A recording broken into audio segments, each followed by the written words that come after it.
Hey everyone, welcome to episode 135 of the Sarah's podcast.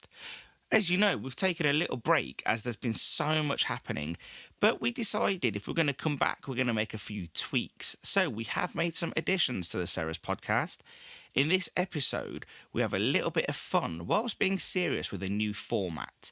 This new format allows us to discuss whatever's happening in the industry, so to speak. Think of Sky News or BBC News, where the presenters and the guests discuss the morning papers. In this topic-based sort of segment, we'll be reading the news, and the news is essentially what we've written and posted on our news feed. We have some great guests lined up, but fear not, we haven't disbanded with the original interview format. We just want to add something else into the mix because otherwise life is boring, right? Charlie Collins is our first guest of this Read the News segment. This isn't Charlie's first time on the Sarah's podcast, so why not listen, if you want to find out more about him, to his previous episodes on episode 62 and episode 74, where he featured with Tim Barnes from Crispies. From a content point of view, we've had a busy year. We've published over 200 articles, many of those in the last 6 months. I think we're averaging about 10 to 15 a week at the moment, so it's always up and down, but that's an average. But we're really excited to get the podcast up and running because we like talking to people and listening to their views. But you have to remember, the media stuff is our side thing. We don't do it. We don't get much from that as such, but we love pushing out the news. Our business is keeping fish and chip shops, pubs, restaurants, street food vendors, and so many more in hospitality stocked up with batter mixes, coatings, super absorbent cloths, Louisiana seasoning, deep fryer cleaner, natural degreaser, and so much more. We send thousands of parcels a month, and nearly all of them are delivered next day. So if you're here listening to me, jump over to sarahs.shop and have a look at our new website and look at how we can support your business. If there's someone you think we should be talking to on the Sarah's podcast, anyone doing something really interesting, if that's a big yes, let me know at Stelios at worldofsarahs.com. If you want to keep in the loop with what we're doing at Sarah's, then you should be following us on social media. But if you want information delivered to your inbox, then join our mailing list. The inbox is the place where you're going to get the offers and the news first. The link to join our mailing list will be in the episode show notes.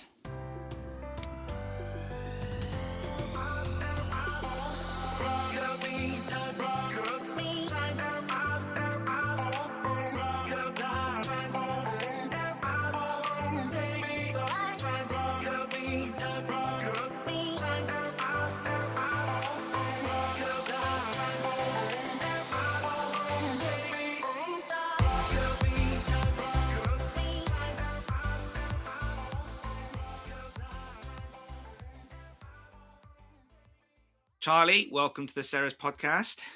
Thank you. Can you believe it's season 7, mate? No, I think I was just thinking when I last did one of these, and it's a few years ago. I thought, I've done one of these, but no, it's actually a few years ago. I think that's the thing. Like, we think that everything. I can't believe it. I was looking at how many articles we've done, how many podcasts we've done, and everything just seems to fly at the moment. But thank you for your time. And no problem. I just want, this is a bit of a new format as we were just discussing, and for listeners out there, that this format is essentially like watching Sky News. It's where people talk about the news, and we are going to do other podcasts as well. But we just thought this is a good chance to sort of link a lot of the feedback we get from the articles that we write on the Ceres.shop website. And you are one of those guys that just constantly give us great feedback. So, and you don't always agree, which is good. So I thought it's a good time to read the news. Yeah, it's a nice way of saying interfering busybody who just wants to know everything. But I'm happy to share some opinions on your articles. Well, they're only opinions, and that's the thing, isn't it? Like, no one should be offended by opinions, and I think it is good just to see how the overall news is affecting our industry as such, or how it can affect, and it may not, and it may. It's just good to talk about it. As you know, since we launched our website, the new website, I think it was, when was that? Was it May this year? I can't remember, something like that. Was it earlier? I'm not sure. It's happened that fast. I should have probably got that information before we started recording. However, we're up to over 500 articles now, and that's about 10 to 20 articles a week. And we see that as a vital part of what we do. It's not just selling batter mix. We see, informing people with the news, of the industry. So I know you enjoy it, put it that way. So, Well, it makes sense. They're all fairly industry specific, so it's it's a good well, one shop all. I think they are industry specific, but it's also sometimes we might go a little wider to see how it could affect the industry. And I think, Mm-hmm. I don't think you'll ever get something that's completely off beaten track. But if there was, maybe there was some tenuous link somewhere. But I like to think that most things could affect the industry, or whether that's positively or negatively. At the moment, it seems that most news is negative. But again, we've got to, as an industry, ride through all of this, I guess. So, it's worth noting before we carry on, the new podcasts are going to include different formats, but also the original format where we interview people. So I don't want people thinking, oh my God, this is what they're going to do now. It is going to be slightly different.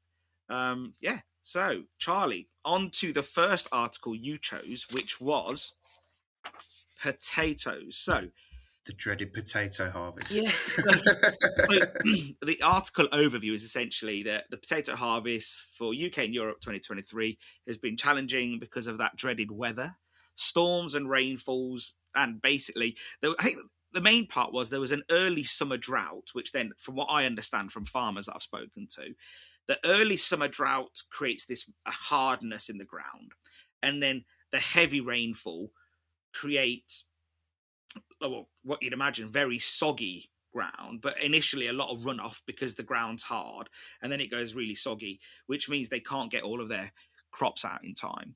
85% luckily were lifted before the storms hit, but it has created a lot of problems. And apparently this was an interesting point actually, that apparently the loss in Europe is equal to a whole year's worth of British potatoes being lifted.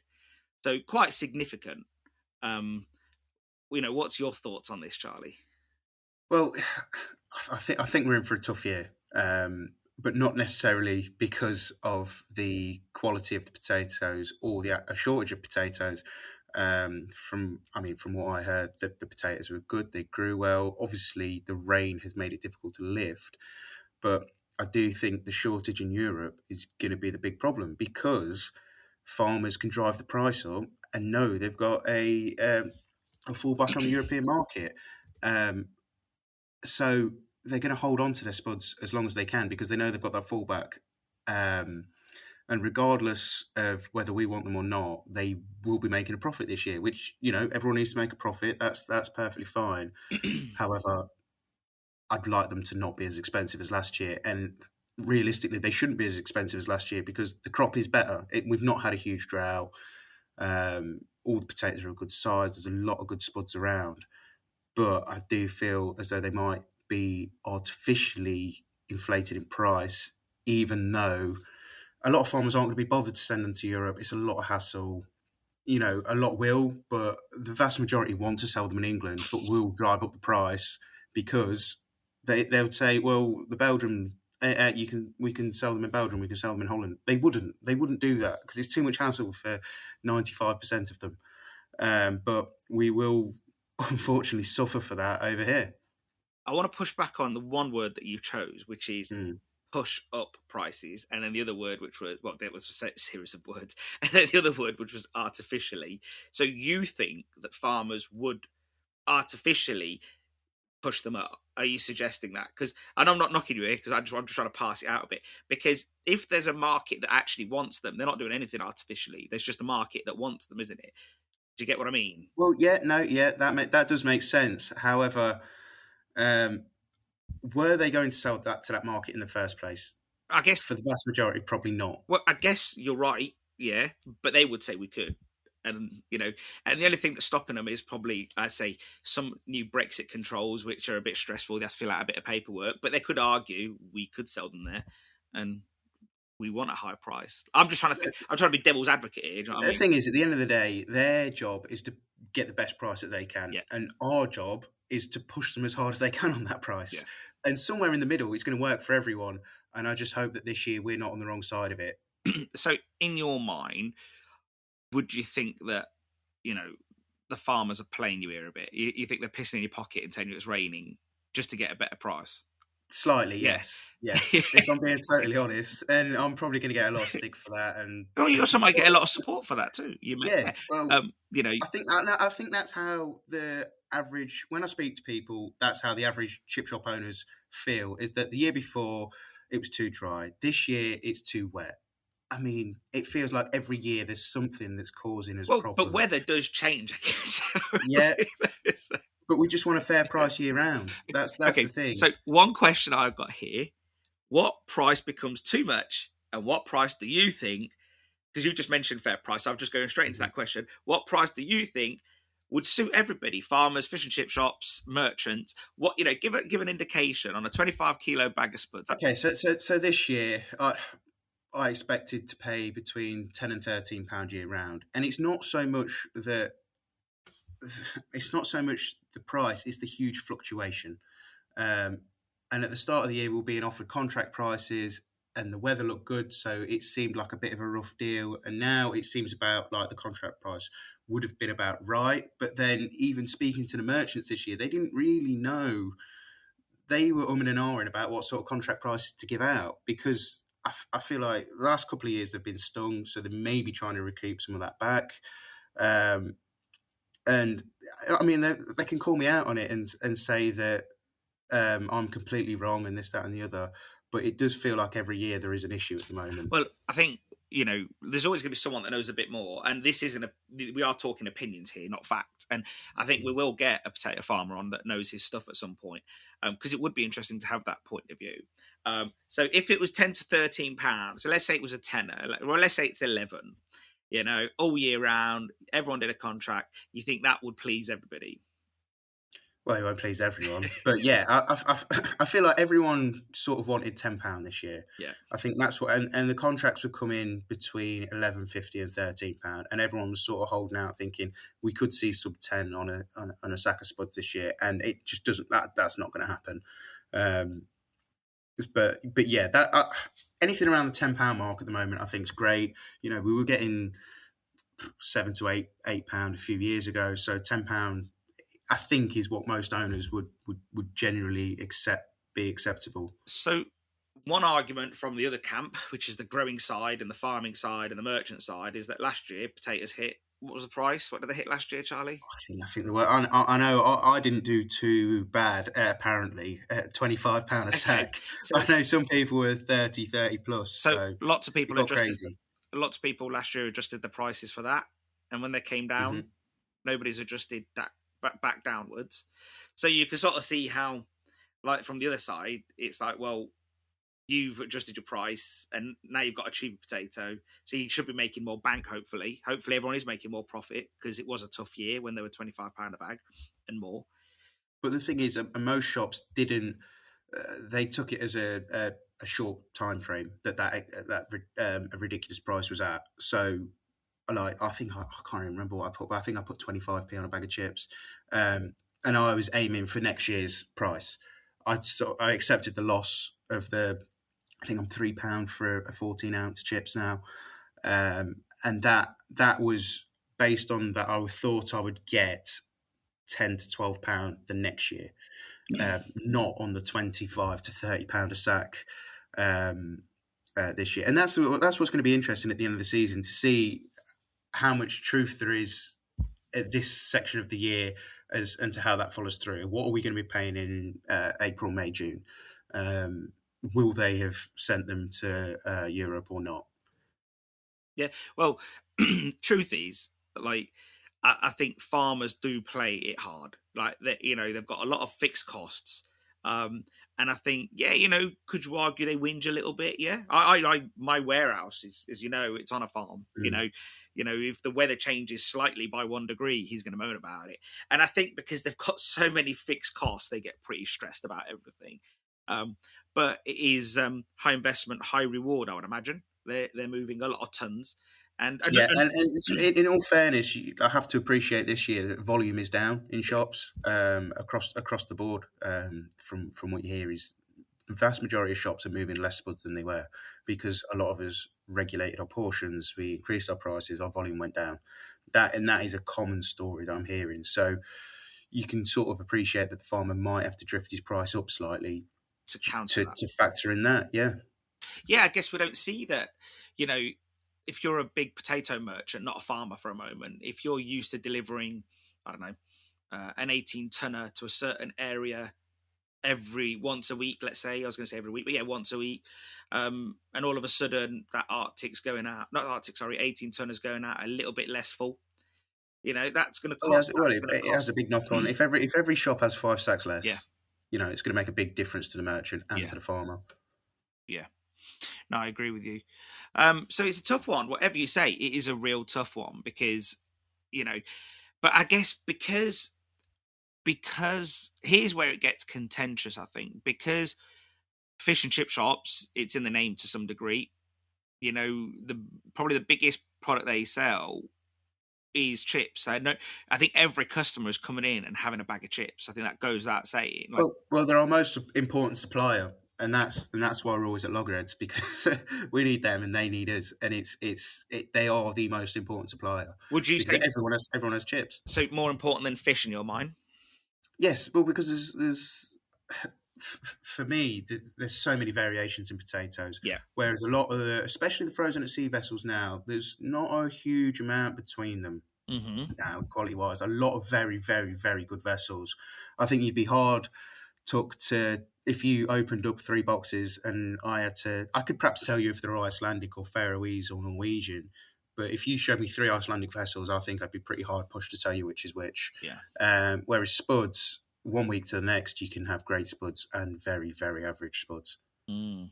Yeah, it's really weird because with all the technology that's come on with potato growing, they still seem to be a lot more consistent, but still an inconsistent product. Like, they still need a lot of work. They still need a lot of, peeling for longer, or sometimes they need a bit of eyeing.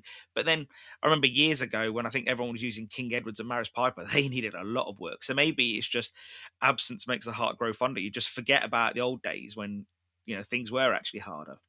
Yeah, and also, I mean, I was talking to my merchant about this the other day. He says that the crops, because the ground was wet, the crop's been affected a lot more by slug this year, and disease. And he said the problem we're going to have is that a lot of the chips are going to be bland, because if the slugs don't want to eat the potatoes, chances are your customers are going to find them quite bland as well. He says the tastier varieties have been affected massively by slug this year.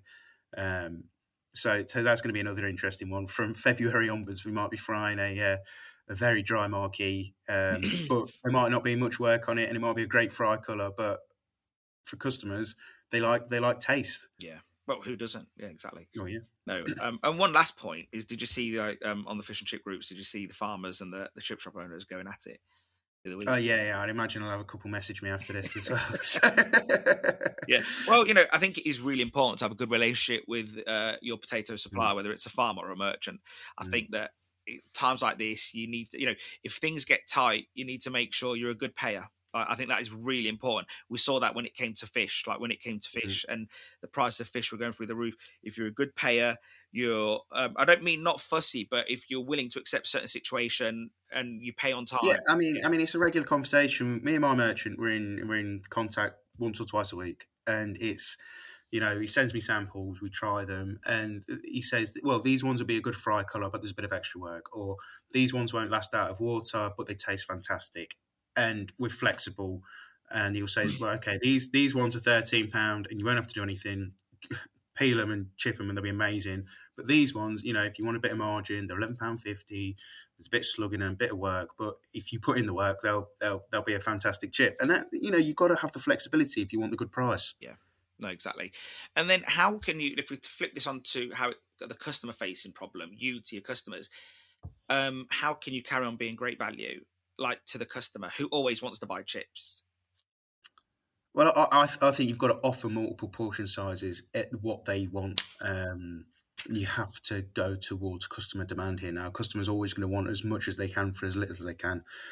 But for instance, if you're getting a lot of complaints saying that your regular's too small, call it a mini, put another one on, call that a regular. Follow what your customer wants. For instance, in here in Leicester, my mini's 10 ounce. I do a regular for 14. I do a medium for 26 ounce, and then a large for 30. It was 35, but I'll be honest, it does drift up to 40. Now, to some areas, that's going to be horrifying, but that's what you need to do in Leicester to look good value. Now, that's not going to work for everyone. In Yorkshire, 14 ounces might look great value, but know your demographic and be generous. Stay generous. Customers will appreciate that, and more customers is the important thing. Volume is the important thing. Once you start to dip on the volume, that's when you're creating problems in your business. Yeah.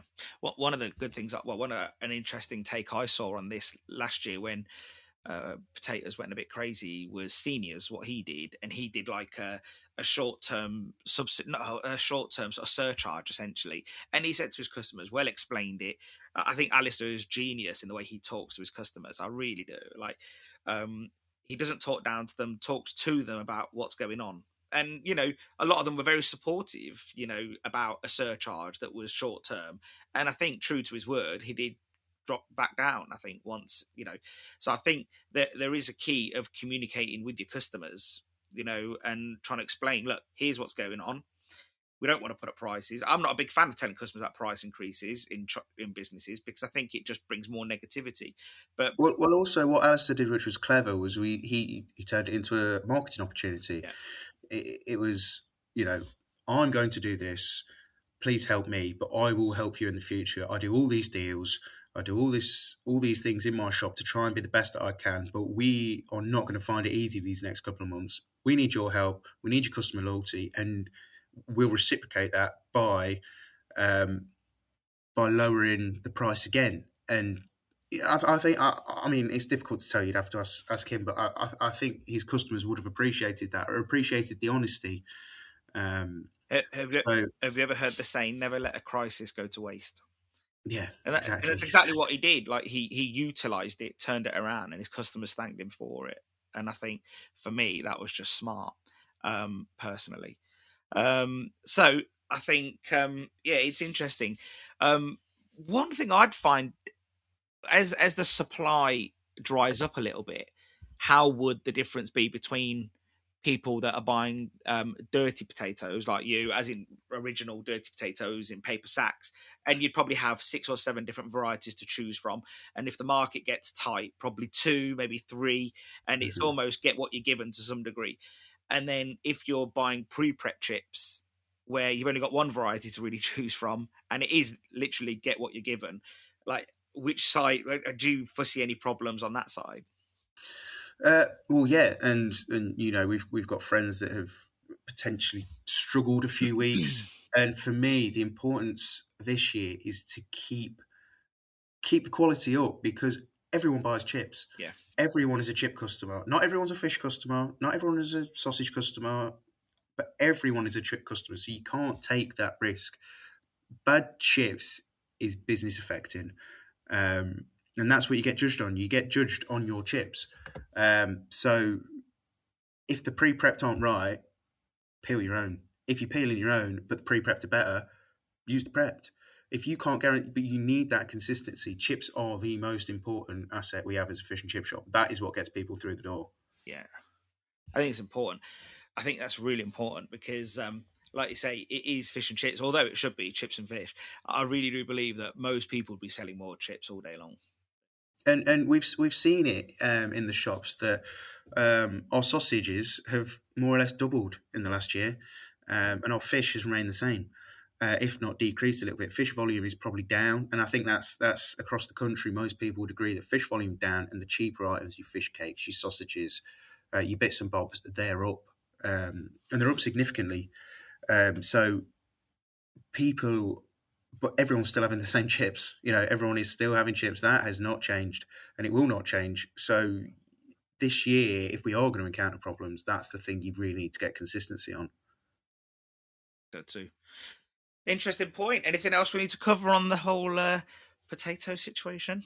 I don't know. I I think think we've covered most of it. we've spent a little bit more time on potatoes, but I think that is a key thing. That's why I think that's Mm, always going to happen. yeah.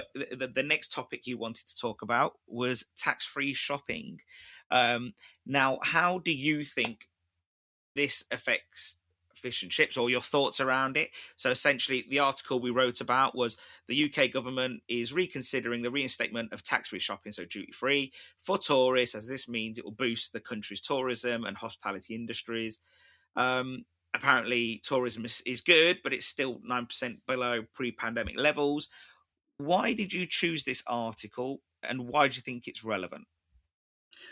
Well, I think if tourists get, well, improving tourism is always a good thing.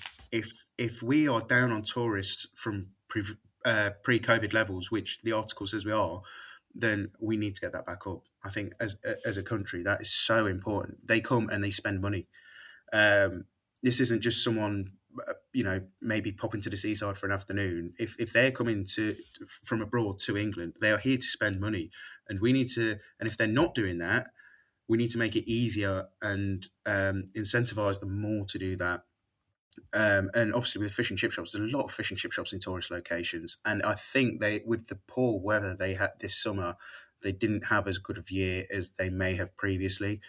Um, and if we can increase tourism, then that's going to be fantastic for all of those. So we're not talking about tourism to Leicester here. We're talking. No, I will not benefit from, So from a we tourist are tax. talking the wider issue of tourism to the Mm. UK. So, how did you? So you think tourism's good? We need that.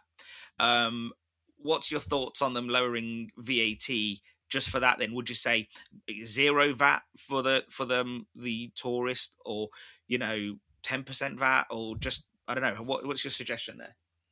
Well, that's not really the point. I think that as long as the tax is lowered enough to incentivize people, finding that balance is going to be the difficult thing. However, I think that I think the argument with that tax and why it didn't originally happen was because everyone said, "Well, why don't you just lower VAT as a whole?" Now, I personally believe that's not going to work, and it's not going to work for the industry because it will not be passed on if we do lower VAT. I think we showed that during COVID that whilst the VAT cuts were great, they were not passed on, and so I don't see any reason that the government would do that. Whereas with the tourist tax being lowered, if it brings more tourists, it's a clear and obvious goal. So I think that's the reason why it should be done, as opposed to just a blanket cut on VAT.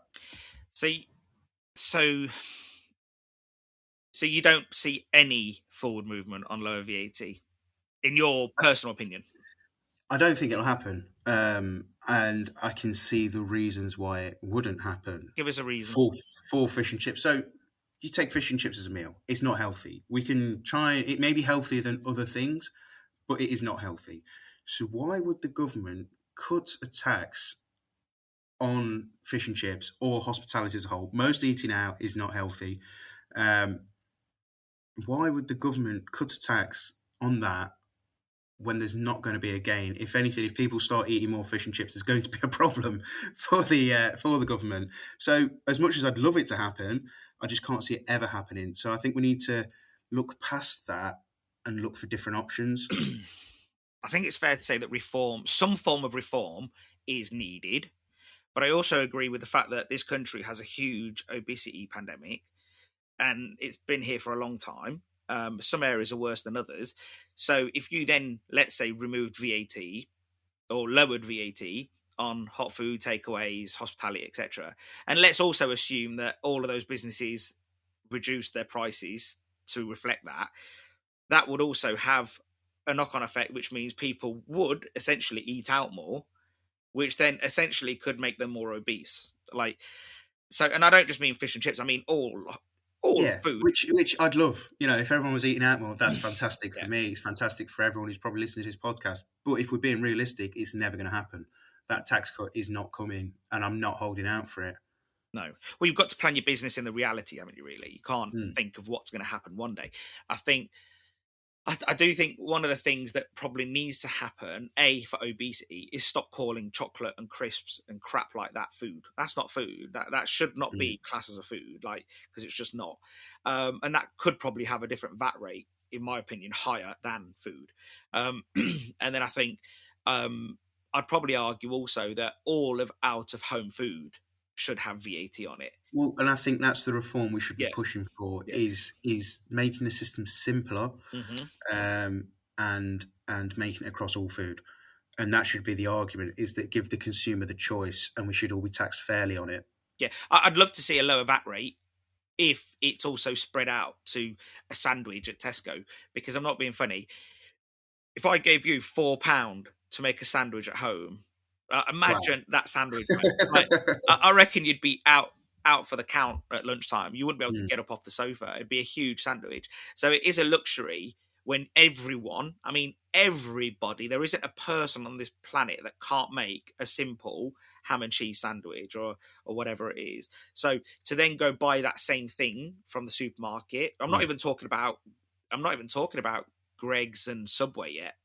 Mhm. If you just go buy it from the supermarket, there should be VAT on that. And I think Yeah, if we're counting all food made outside of the home, so pre-packaged food, people would argue it's not a luxury. But let's say if that is a luxury, then all of that should have VAT on it. I agree. Yeah, like I think, are you suggesting like things like, I don't know, for example, like a lasagna, let's say, that comes in a packet? Is that what you're saying? Well, Oh, you could include anything you're not cooking yourself should have VAT on it. yeah, I'd argue that. Because I think then it does create a big difference between buying ingredients and cooking it yourself as well. Yeah, You know, yeah. but for me, again, where do you draw the line? It's one of the arguments that a friend of mine always says to me. Like, it's easier sitting here saying it, but where do you draw the line? So if you then said, and so imagine it from a political news story, regardless of whether you drop VAT or not, by putting VAT on all of those items we just mentioned means that the Mirror or the Star or the Sun, because it's always the red tops, will say the poor being taxed. And Yeah, that's the it. lasagna tax. Yeah, I can Yeah, see it straight yeah, away now exactly. you said Yeah. that. Or the sandwich tax, Yeah, yeah. people that, buy their sandwich for work are now being taxed. And you can see who wants that sort of headline against their government. I don't care whether it's Conservatives or Labour. Nobody wants that. So, Mm. so this is why I think any form of large scale reform is difficult because no, yeah, Exactly. And I don't feel like we, as much as, like I say, I'll keep saying it, I would love a VAT cut, but I just don't think it's something that's going to happen. And I don't think it's worth pushing on. I think there's other things, as in yeah, national insurance contributions we could push on. There's help with energy bills, which are a huge crisis. There's red tape when it comes to employing people that would help. There's other things that we could be lobbying. I'm not convinced this huge industry push on VAT is going to get anywhere. yeah. I agree. Look, we've tried. We've always been at the forefront of pushing for VAT reform. Mm, Um, but is it also stopping us from looking at other opportunities? mm, Because we literally, like, for example, the autumn budget, which we're going to discuss later on, but the autumn budget came out and loads of comments were just like, no VAT reform, no VAT reform. And you think, well, they've put 5 or 6 measures for normal yeah, people, for working people, and you think all you care about is just VAT reform, VAT reform. And someone said, I'm not going to vote again until I get VAT reform. I was like, well, he's never going to vote that's. again. He's probably never going to vote for at least. And I can see why the industry bodies push for it because that's what their members ask for. But I think we need to Yeah, put it to one side. more dialogue is needed for other Mm, things. One thing I was thinking about when I was writing my notes is there's a huge divorce from reality when it comes to VAT. Consumers don't really know what it is because it's inclusive into the price. I think genuinely that is the smartest thing that the European Union and the UK, whoever it was out of those two, that decided to put VAT inclusive.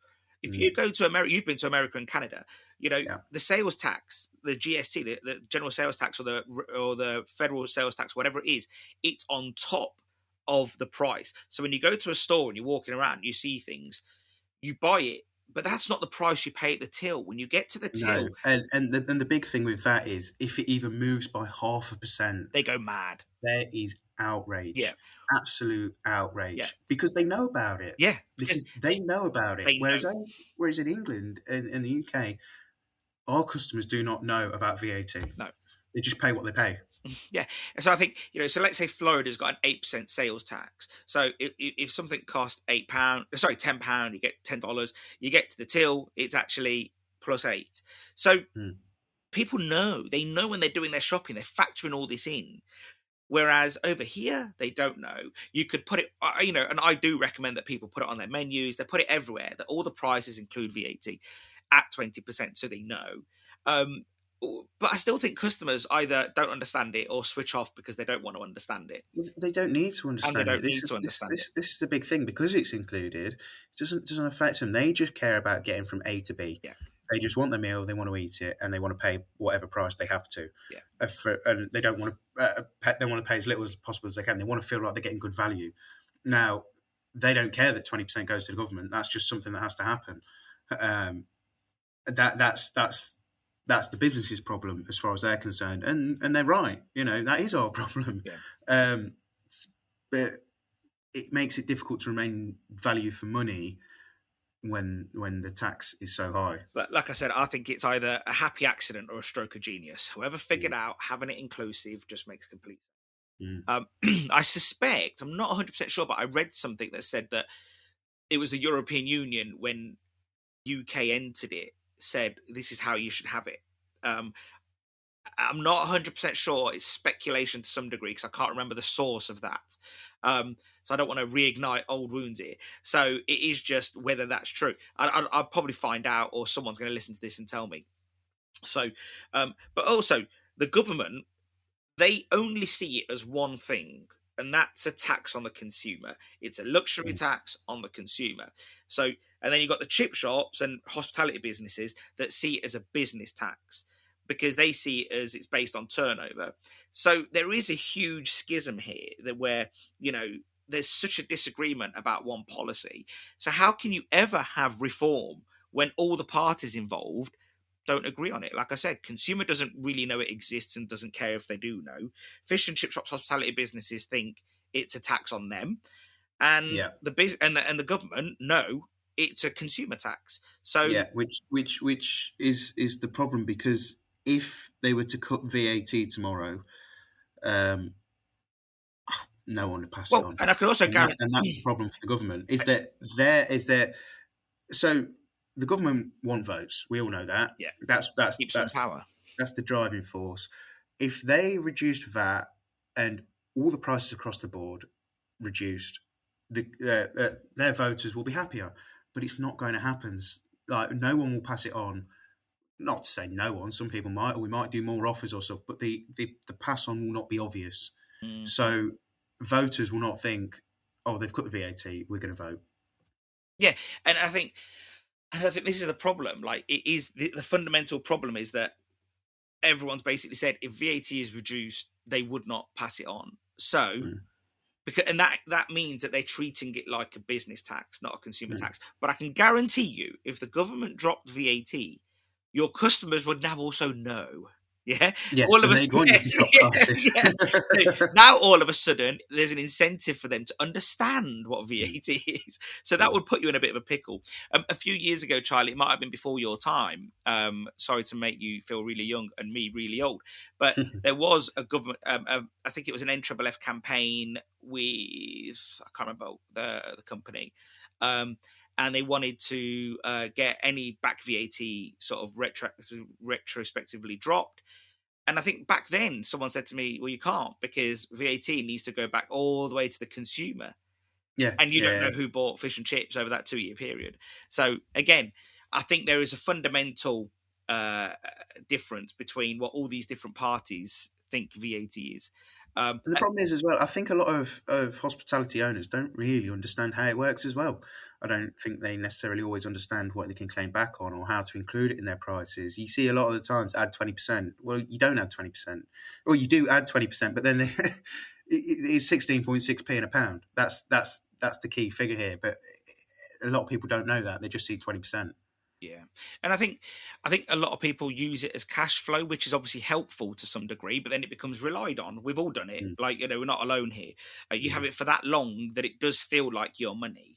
Yeah. Whereas to some degree, if it was a VAT payment every week or every fortnight, you could probably get into the swing of things where you think, oh, I'm not relying it as a cash flow. But I guess the government would say, you get to use it for cash flow.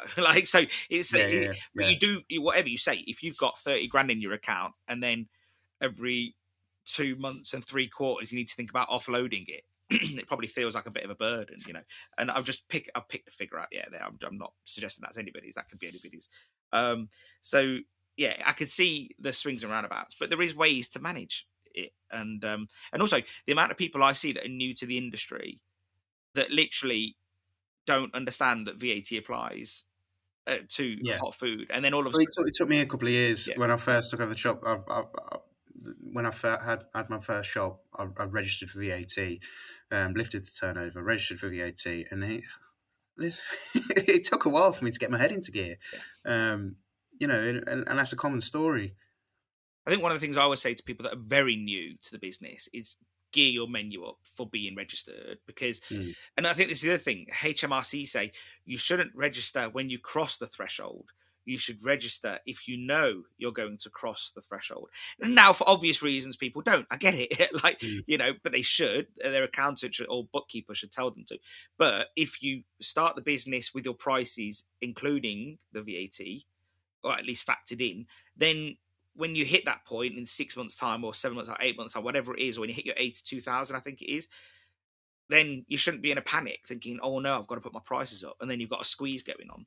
Yeah, which a lot of people are. They say it's you're jumping off a cliff with VAT, and I think just more education is needed for the average owner, and it's not easy. That's the point, and that's where the reform needs to come in. It needs to be easy for people to understand and do.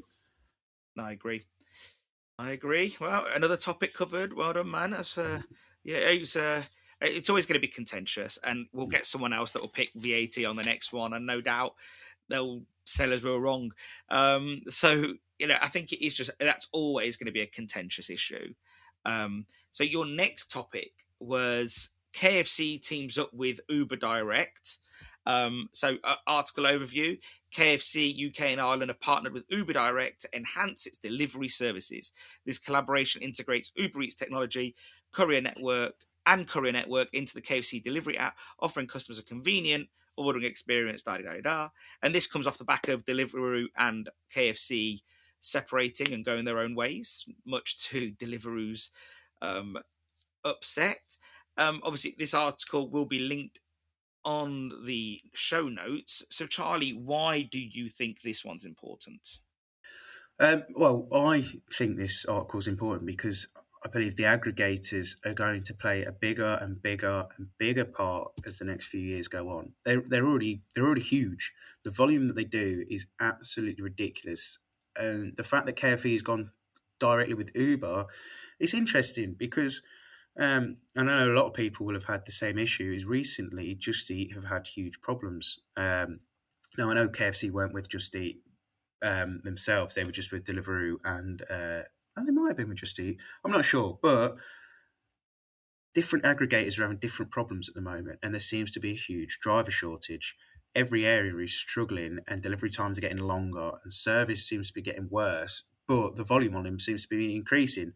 So I think it's such an important part of the industry right now. I think if everyone's being honest, they can see that delivery of fish and chips is going to be one of the biggest factors moving forward. It's probably the future of the industry. You'll see more and more, less and less shop fronts and more dark style fish and chip kitchens. And as an industry, we've not been getting on board with aggregators, and the reasons are obvious. There's so many negatives for aggregators, but we cannot dictate what customers want, and customers want to order through aggregators.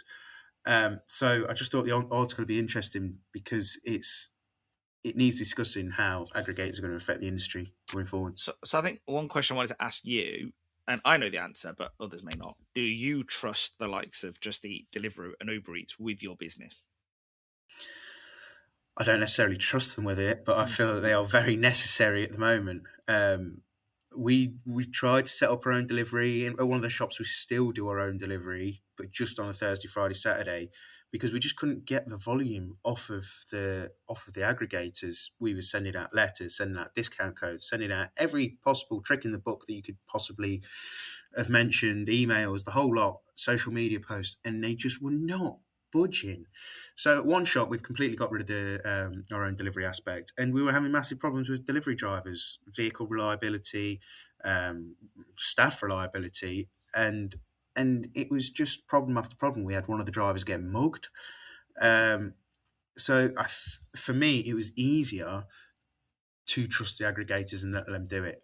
And when you start to factor everything in, 30% isn't a good deal, but it's not as bad as a deal as having a driver sat around there all night doing very, very little is. Yeah. I think one of the interesting things is you mentioned Just Eat have had a lot of issues the last fortnight, I think, maybe. Yeah. And it doesn't seem to be letting up. But one thing I've seen, and you're not the only person to send me this, is quite a few customers that are sending me screenshots of reviews that slate the chip shop. No one's saying anything about Just Eat. They're Yeah. saying the business in question has let them down. Well, it's an incredible business that you can provide really poor service and someone else gets blamed for it. It's genius by Just Eat because a late delivery is blamed on me.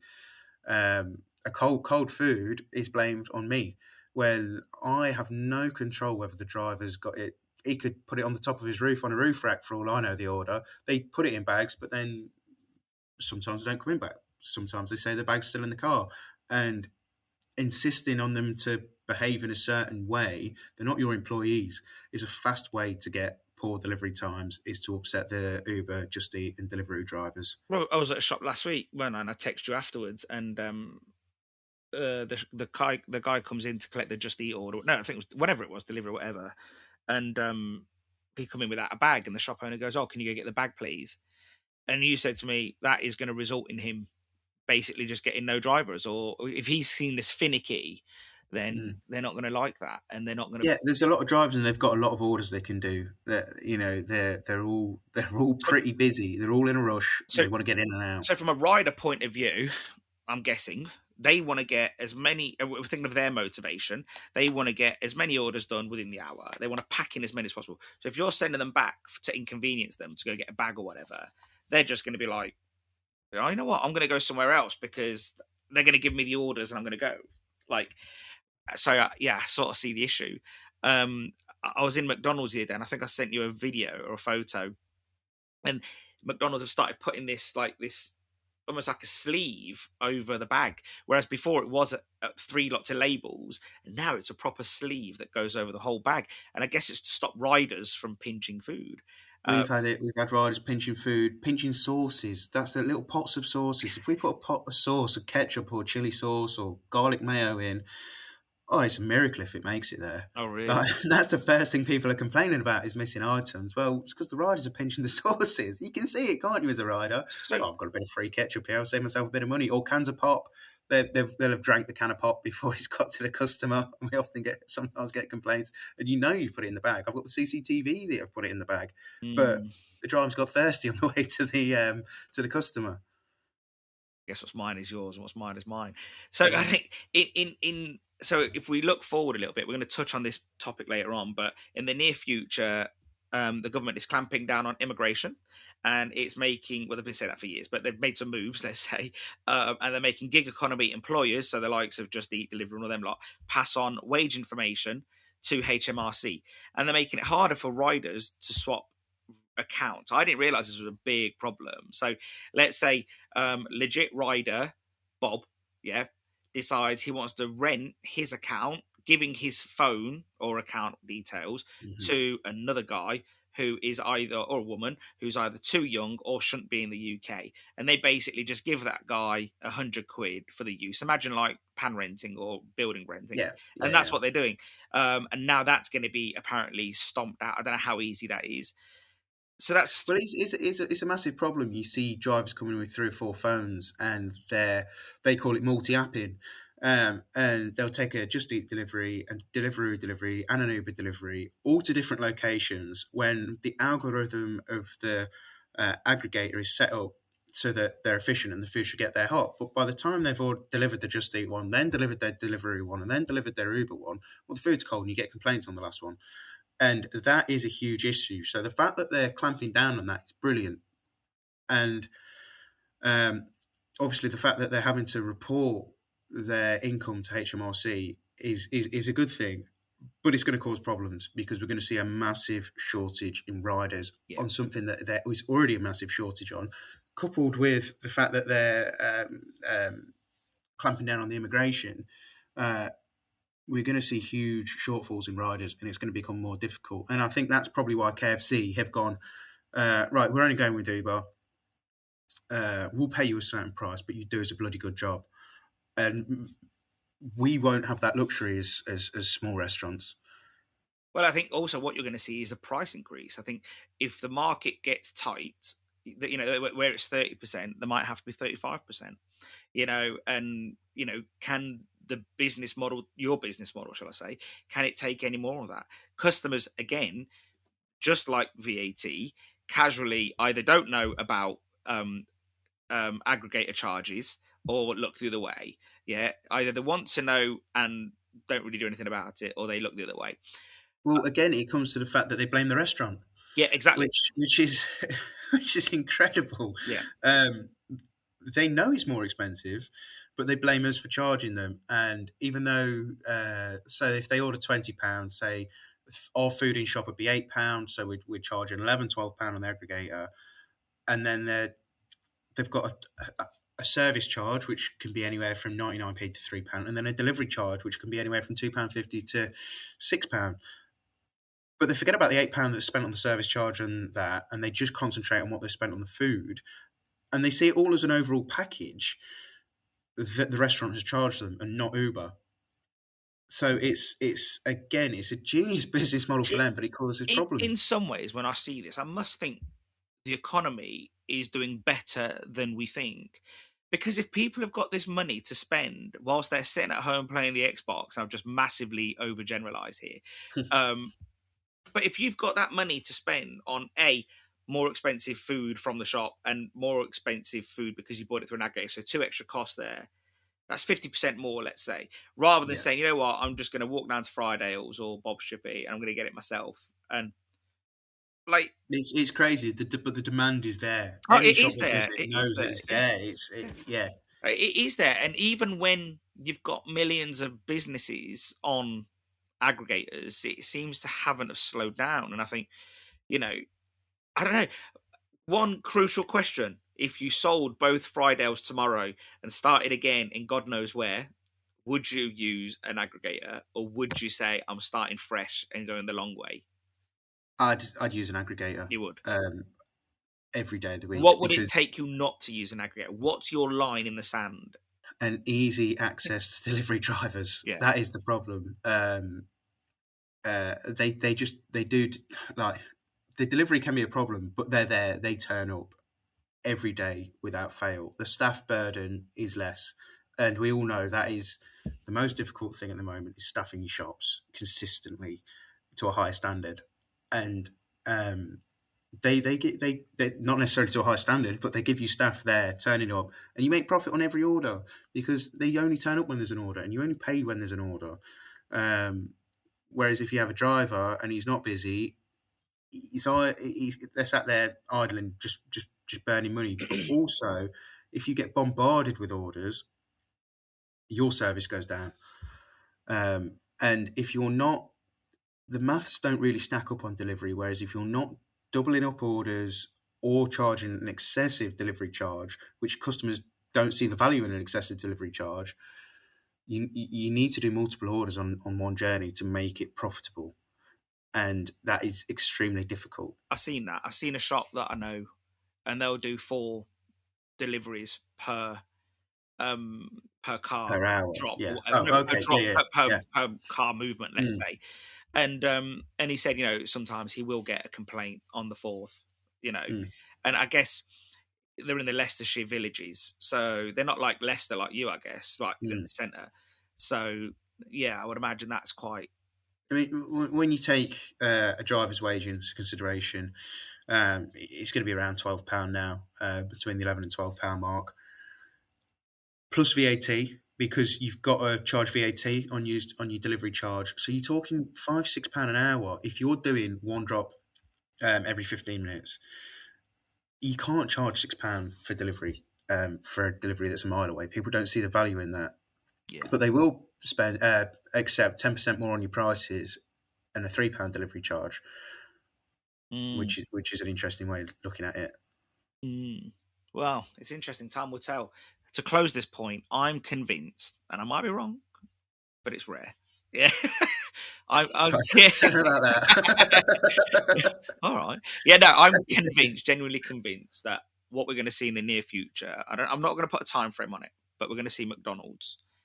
Look how they advertise McDelivery still. Yeah. Mm.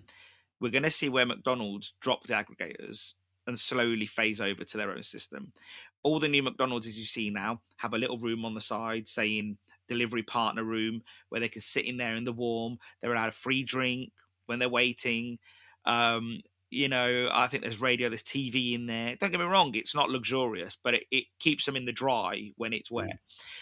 And McDonald's are always going to have deliveries for these people. So it wouldn't surprise me if one day we see McDonald's say, just like they do in Europe, just like they do in Asia, just like they do in the Middle East, they use all their own riders, and they'll be saying, we're doing it ourselves, we're taking it all in-house.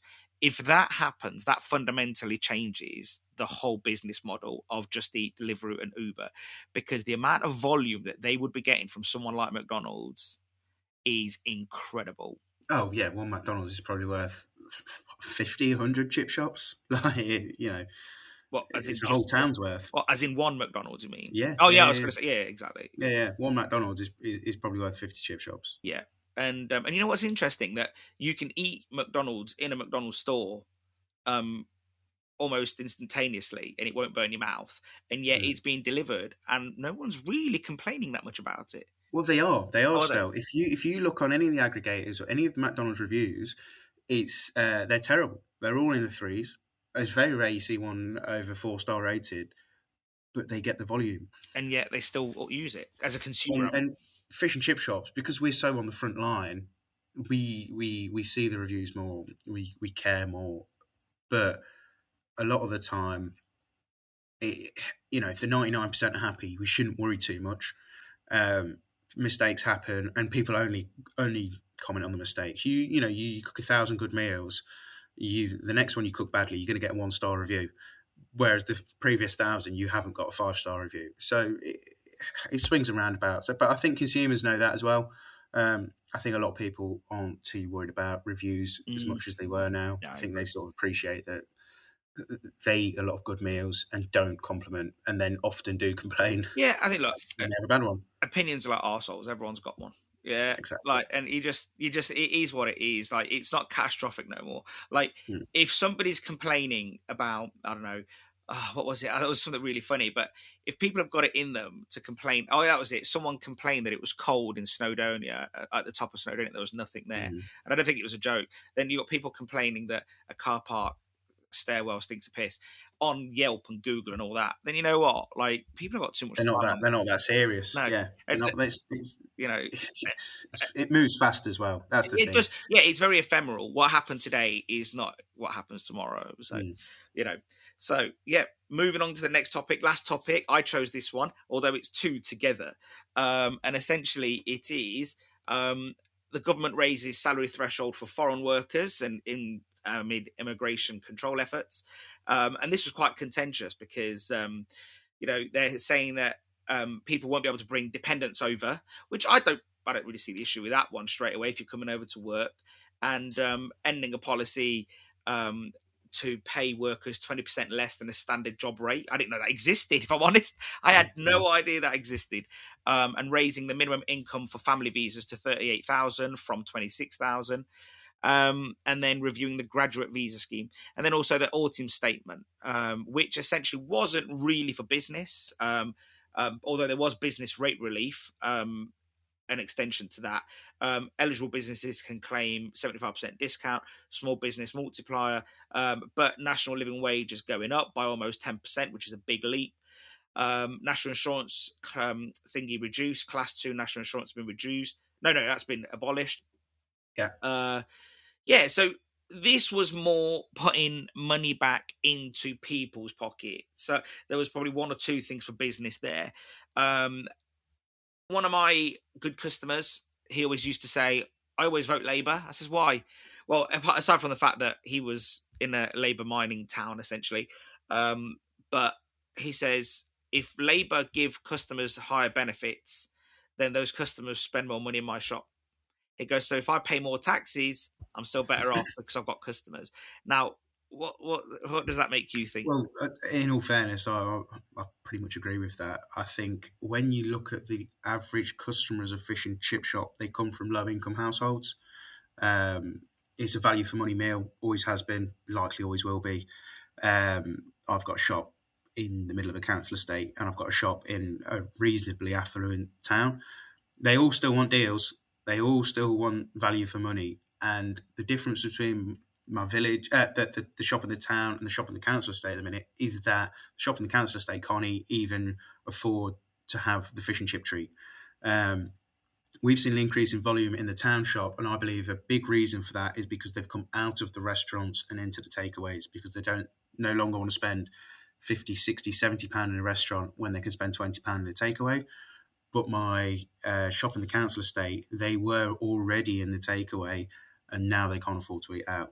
So if their money is increased, I believe that we will get a lot of the lower income families back in the shop, because that's what they want to treat themselves. So yeah, I do agree with that statement. Yeah, I think you could argue that if the lowest earners, and that's people on national living wage, whatever you say, if the lowest earners are working full time, but then they're better off by £500 to £1,000 a year, which this essentially does if you take it for what it stands for, that's got to be a good thing for fish and chip shops and hospitality and McDonald's and pubs, and because if they feel like they're not being pressed down so much, and they're not bill to bill, you could argue that that's probably going to be good for hospitality. First thing they're going to do is treat themselves. I mean, the government aren't giving them enough money to buy a house. You know what I mean? They're not giving them enough money to buy every gadget under the sun. But what they are doing is giving them enough freedom to possibly go to the shop and get a fancier drink, or go to the takeaway and have a nice meal, or do some of the things a lot of us take for granted. Yeah, no, I agree. So I think it's clear to me, though, that the UK has now become, or at least on its way to becoming, a higher wage country. And I think if we look back at the Brexit debates, before Brexit, there was arguments for it on both sides, but one side said, if we leave Europe, we're going to see higher wages. And at the time, nobody really understood why. And I think what we now understand is that when you've got free movement, it depresses wages a little bit. So when we're at the warehouse, we talk to lorry drivers, and they're buzzing because they said what would happen, that their wages were depressed for so long, because you'd argue with a boss and say, look, I've got a class 1 license. I think that's an Arctic license. I need more money. And they're like, well, I can just get 10 of you next week. There's Romanians, Polish, whatever. And I'm not knocking those countries at people from that country at all, because I've met some amazing people from there. But you can see how that depresses wages. If you need a pay rise, but there's 10 of you waiting to take your job, well, it's supply and demand. It's supply and demand. There was a lot of people willing to work at lower wages, and now there will not be. That's very clear. And especially, I mean, what was it? 38,700. They will now need to have to get their visa. Now, well, that rules out 99% of hospitality jobs, doesn't it? And we know the hospitality industry as a whole, is propped up by foreign workers. Yeah. So now there's two thoughts to this. The government say, well, we've got lots of people in this country that are able to work and don't work. And I understand that point. But from the flip side, if they don't want to work, do I want them in my business? Yeah. And this is the thing, isn't it? Like, a fish and chip shop especially, people don't necessarily want to do it. It's a hard sell working in a fish and chip shop. You've got to stand up all day. It's hot. and you're dealing with food and you're dealing with customers. If we lower the immigration, are we going to convince the people in this country that aren't working that they should work in a fish and chip shop? I'm not convinced it will be good. I think we're still going to have the labour shortages, or we're not going to have the labour shortages, but we're going to have a massive service decrease because the people we're going to have working are not going to want to be there. Or could it be that the younger people start taking these jobs again? Yeah, I suppose, but everyone's in full-time education till 18 now. Yeah. So they have that option. So, 18 to 21-year-olds, yeah, we could pick up quite a few of those. But will we? I don't know. It's a really difficult one. I think one of the, a lot of the messages I got the other week after the autumn statement was, with a 10% hike in national living wage. And I'm sort of torn. I'm going to have to pay it, obviously, because, you are. We're all going to have to pay it. That's an upside. It's the fact that it's a level playing field. And also, customers generally are in favour of higher wages and, in turn, higher prices because of higher wages. I think that's an easy one to sell to customers. Yeah, I agree. Yeah, and if everyone's doing it, then it's just easy. However, one of the main reasons why I was told that this is happening is because the majority of people on benefits in the UK aren't. They're not what we assume. We assume, they're just lazy people that don't work. It's actually the highest amount of benefit is through universal credit, and that's the people that do work. Yeah. And, and that's because their wages aren't enough, so then the government tops them up. And that was a policy that was instated by Gordon Brown. And what he did was essentially say, look, we've got a lot of immigration, essentially. It keeps wages down. You can't afford to live, so we'll give you something back. But that's almost like a triple cost because they get paid from the business and then that gets processed through PAYE and everything. And then they pay their tax on that and then they get rebates or more money back off the government, which needs calculating again. It's a completely broken system that has just been put in place to win votes. Yeah, exactly that. Exactly. So how do you then fix a broken system without peeing off everybody in the process?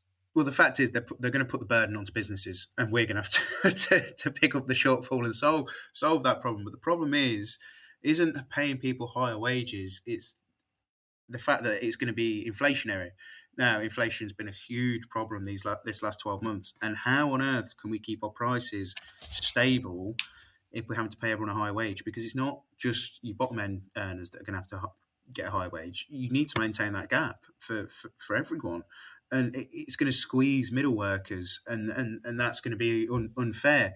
But yeah, it's been a long time coming. This has, and I think it's going to hit everyone very hard this year. You know what's really interesting as a counter note to everything is that the naysayers say, "Oh, no one's going to want to come to the UK," and yet everybody wants to come to the UK. Like whether it's on the lower end or the higher end, everyone. It is still a desirable place. People still have faith that they can come to this country and make a good life. And I think maybe the government know this to some degree. They must know it. People want to be in the UK. And I think that's a great thing, but it also has to work for everybody, and this is the interesting thing. Like if they can fix all of this, and I think they're trying, although they've left it a little late, I'd argue, because there is going to be another government soon. But somewhere, is it next year? I think at some point. I think the latest they can do is January 2025, I believe. Oh, okay, is that what it is? Okay. That's the absolute latest, but it won't go that far, surely. Yeah, you might be wrong, and right or wrong. And I think what will be interesting is a lot of people saying, "Oh, we need a change," but actually, I don't know if that change is better. I don't know. Genuinely, at the moment, I don't know because Labour, for the most part, usually tax businesses more, and the Conservatives haven't done a small amount of that. So, I genuinely can't wait to write about these things because it would be interesting to see how it all plays out over the next few months. Yeah, well, as always, it's going to be extremely difficult because is it better the devil you know or something new? My personal opinion is we need something new because it feels like this government's only just woken up and now they're starting to do things where, we've had 13 years of this and it's not got better. Yeah. So I guess there was a lot of false starts. You had like, so you had David Cameron and George Osborne that were talking about austerity and fixing this and paying off debts, and that was laudable. You could argue they went a bit too fast at the time, and then you had Brexit, and then everything just sort of rolled on from that. It was then we had COVID, and then we had this. How many PMs we've had in the last 13 years? Like, yeah, we haven't changed yeah, government as such. Well, changed government technically, but we've not changed parties. yeah, yeah. But going back to the immigration point as well, is that this 38,700 barrier, that is it's too high in my opinion, because the workers that we need aren't necessarily higher paid workers. We do need obviously more in the healthcare and Care, yeah, doctors, yeah. nurses, things like that. But care's exempt, isn't it? To I that, think so. you Yeah, can earn less in care. yeah. So we're talking above £40,000. You're talking higher, higher paid workers. Do we need more of that end, or do we need more of the lower skilled workers? Hmm. That's what I think the government have missed here. Do we need the foreign workers for the lower skilled job? Because that seems to be where the shortfall is. Yeah, no, I was thinking that, and I did write down the term lower skilled workers earlier, and I scratched it out because I thought, are we allowed to say that these days? I don't know. Like, Well, yeah, you, but I know what you're it's saying. low You skill, mean but jobs that jobs where everyone can do. Jobs that jobs that, yeah, everyone can do is low yeah, skill. Jobs that everyone can do but are not willing to do yeah. is how it should be put. Your average English person does not want to serve fish and chips. They don't want to run around a restaurant. They don't want to sweep the streets. They don't want to clean the toilets. Let's be frank about that. They don't. No one in England wants their child to grow up to do these jobs. No, I think you're probably right. I think you've just hit the nail on the head. I'd probably go as far as saying British person rather than English, because I think that's the case. Yeah, Yeah, yeah, sorry. Yeah, sorry to just be pedantic, but I think, this is the same in Cyprus. Like, I've got family in Cyprus, and I know relatives that would not work in a Starbucks. I know they don't see that as a job for them. And they'd happily let. They're called Pontic Greeks, so they're like Greeks from like the Bulgaria region, like, hmm and they'd happily let them do it, but they would never do it themselves. And you think, are we classists? Maybe we yeah. are. Well, yeah, Yeah. yeah. And this is where the problem of having such a high entry barrier is going to cause a problem. Well, Now, we've got to say, though, at the same time, not only have they lifted this and they've lifted minimum mm, wage, but they're also putting a squeeze on benefits, apparently. So is it just a way of squeezing every little ounce out of this economy and getting people off benefits and back into work? And now it's laudable if they can do it right. If they can do it right, then happy days. But, if they're forcing quadriplegics that can't write or read, yeah, then exactly. and saying your benefits are going to stop unless you get a job, that's Mm, probably a bit extreme. mm. But if it's to the guy who's not worked for 14 years because he's got bad back, in quotes, yeah, then he needs to get a job. And I think, yeah, Yeah, it's going to be interesting because I can see the theory behind it. I'm just not entirely sure how it could pan out. no, I But think the you're right. theory is there, and I suppose it does make sense to a certain extent. But Yeah. I think it might be a bit much too soon. They've gone from £26,000 to 38.7. That's a big jump. Yeah, no, it is. That's essentially going. We're getting rid of all middle wage workers. We don't want any of them. Mm, That's what it's saying. We don't want any lower wage workers. We only want higher wage workers. yeah. But And, with the shortfall is in the lower wage work. and chances are it'll have knock-on effects. So, for example, if they can't stay in the UK, then because it's a short-term work visa or even a medium or long-term working visa, they probably won't buy a house, so they'll be renting, and then whatever money's left, that puts stress on their rental market, and then they'll be sending the money back to their origin country, which I think a lot of people do anyway. So yeah, I can see how it could have knock-on effects, Mm. but I guess it's still early. And look, let's assume like some of this stuff may not happen. Like a lot of the things that have been promised Yeah, it's by, next spring. yeah, yeah, but a lot of things that have been said by every government in power have not actually happened. So, and they all tell us one thing just to get into power anyway. So let's see. But yeah, Charlie, on that note, we've gone slightly over, but it's fine. We're still in our target range. And I really enjoyed this. And we are going to have you on again, actually, in the near future, because we've got some things to talk about the business, which is more of a traditional podcast. Yeah, rather than just listening to us rant. No, I don't think we're ranting. And hope to think we're right. I think we've enlightened people. I don't know about that. All right, mate. Well, look, and like, if anyone's listening to this and they want to agree, disagree, there'll be loads of places to give us that feedback, and especially on our articles now, because there's comments everywhere. As you know, Charlie, one of the things that I suffer with is that people will read an article, listen to a podcast, and then they message me directly, and it's just like hundreds of messages over the same thing. Whereas I wouldn't mind a bit of collaboration behind that message where people can all throw in their opinion, but no one likes other people knowing their opinion, oddly. Yeah. You need to get them on the podcast now. All of them. Well, this is a drive. This is a drive to try and get everybody to collaborate their opinions a bit more. And, and no one should be offended by other people's opinions. It's just tragic. So, yeah. But thanks for your time, mate. You're going to have to go do some work now. So. Yeah, off to fish cutting now. How the other half live. All right, Charlie. Thank you, mate. Thank you. We hope you enjoyed this Read the News episode with Charlie Collins. We hope to have him on again soon, as a lot has happened with his business, and we want to get him on as a more interview format, the traditional format. To learn more about Charlie Collins, why not listen to his previous episodes, episode 62 and episode 74, where he featured with Tim Barnes from Crispies.